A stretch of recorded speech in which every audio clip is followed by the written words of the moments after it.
Bonjour à tous, c'est Gaël, les ateliers du Panda. J'espère que tout va bien. Aujourd'hui, je vais vous proposer un tuto, une petite recette assez simple à faire chez vous. C'est les cordons bleus maison. Pour réaliser la recette des cordons bleus, ce qui est bien, c'est qu'on n'a pas besoin de beaucoup d'ingrédients et que la plupart traînent dans nos frigos ou dans nos placards. Bon, il nous faut du fromage. Si c'est un reste de fromage, des petits morceaux, c'est très bien. Il nous faut de la farine, du poivre, du sel, des œufs, de la chapelure.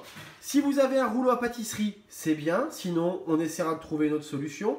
Et 3 belles escalopes de dinde. Les escalopes de dinde, moi je les prends chez un artisan, boucher, charcutier. C'est mieux, plus elles seront fraîches, plus elles seront faciles à travailler. Si vous devez prendre des escalopes sous cellophane ou que vous avez des escalopes dans le frigo, ça marche, on verra une astuce pour ça. Pour passer de ça, l'escalope qu'on a communément à ça, quelque chose de beaucoup plus plat qui va vous permettre de rouler plus facilement les cordons bleus. C'est très simple. Un rouleau à pâtisserie et on vient taper la viande légèrement et toujours vers l'extérieur afin d'étirer les chairs sans faire de trous. C'est un geste qui est assez technique, donc si vous avez du mal, c'est pas grave. Il existe une astuce, je vous montre. Vous prenez votre escalope de dinde que vous mettez dans un sac de congélation hermétique avec de l'eau. Vous venez le disposer sur la planche. Et l'eau va permettre aux fibres de ne pas se trouer et de ne pas s'écraser ni éclater quand vous taperez avec le rouleau. Et toujours la même chose, on va aller vers l'extérieur de la viande en donnant des petits coups répétitifs. Il vaut mieux taper 20 fois que de taper 2 fois et de faire un trou. Ok? A tout de suite pour le résultat. Voilà.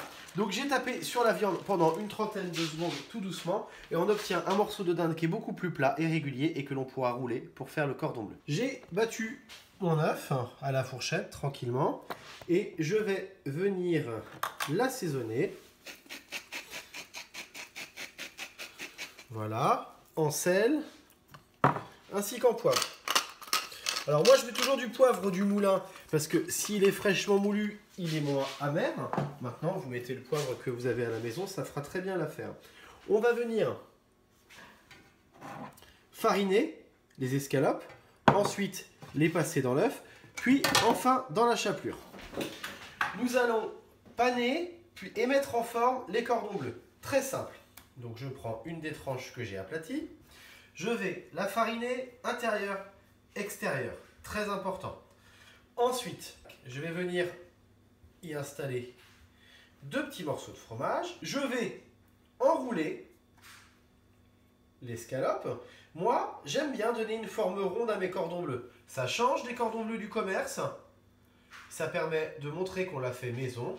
Et souvent, les enfants trouvent que la forme ronde est plus ludique. Je panne mes cordons bleus, pas une fois, mais 2 fois. Pour être sûr d'obtenir un résultat hermétique à la cuisson.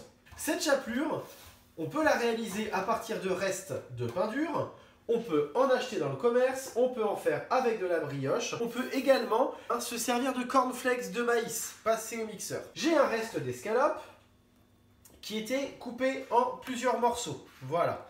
Je ne peux pas faire de cordon bleu avec, je vais découper des morceaux d'escalope, les fariner et les paner une seule fois, ça me fera de délicieux nuggets de poulet. La cuisson des nuggets, la cuisson des cordons bleus sera la même. Vous pouvez préparer tout cela en même temps. Vous verrez qu'une fois que vos enfants auront goûté aux nuggets maison et aux cordons bleus maison, ils n'auront plus envie de revenir en arrière. Pour la cuisson, c'est très simple. Si vous avez une friteuse, mettez l'huile sur la position 180 degrés, attendez qu'elle soit bien chaude et plongez tout simplement 3 à 4 minutes. Et voilà, au bout de 4 minutes seulement dans l'huile, j'obtiens des cordons bleus bien cuits, croustillants, avec une volaille qui sera tendre à cœur.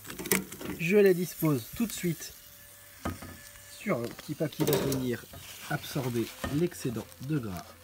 Après 2 minutes en friteuse, 3 peut-être, ça dépend de la taille de l'escalope, on passe une découpe. Alors on peut faire des petits tronçons un peu jolis comme ça.